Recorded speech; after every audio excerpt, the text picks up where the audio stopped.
she did not yet feel the weight coming. She turned, holding the broken fruit, and she began to walk toward her husband. She believed she was bringing him a gift. Adam saw her before she reached him. He saw her, and he knew. He could not have said how he knew. He did not yet have the words for what he was seeing. The light she carried was no longer the light he had carried with her. Her edges were too clear. Her shadow lay on the grass behind her like something that had followed her out of a place he had never been. And in her hand, the fruit. I watched him understand. This is the part of the story most tellers skip because it is the part that matters most. He was not deceived. He saw, he knew. In the space of a breath, he understood that his wife was already changed, that something had been done that could not be undone, that she was walking toward him from a country he had not yet entered. And in that same breath, he made his choice.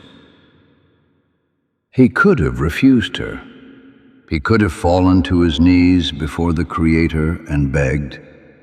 He could have torn the fruit from her hand and cast it into the river. He could have trusted that the one who had shaped her from his own side could shape her back.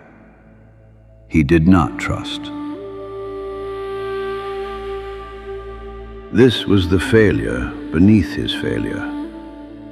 He looked at his wife and he looked at his God, and in that half second he decided that he could not live without her, and he did not believe his God could return her to him.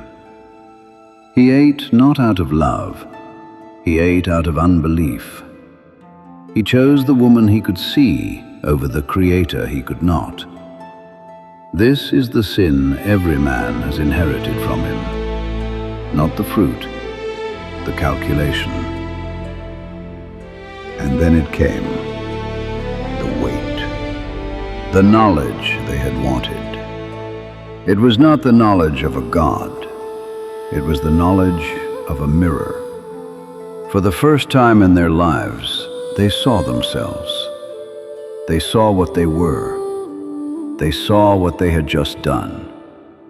And they saw each other as other. I watched the exact moment loneliness was invented. Before the fruit, there was no I that was not also a we. There was no edge to them. They ran together like two rivers meeting at the same sea. When he dropped her hand, the river split. Two bodies stood on the grass where one bond had stood.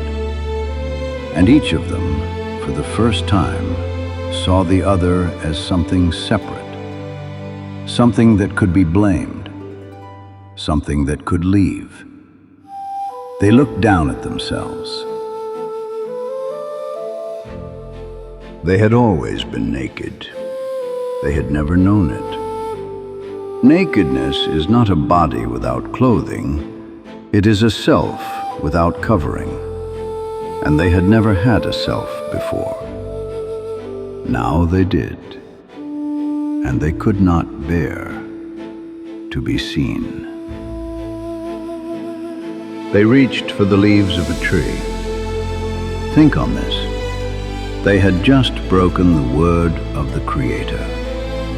Their first act in the new darkness of their own knowing was to cover themselves with the dead. The fig tree would remember. Millennia from now, though they could not see it, though I could barely see it myself, a man would stand before a fig tree that bore no fruit, and he would wither it with a word. And his disciples would not understand why, but I would understand. The Creator does not forget what a tree was used for.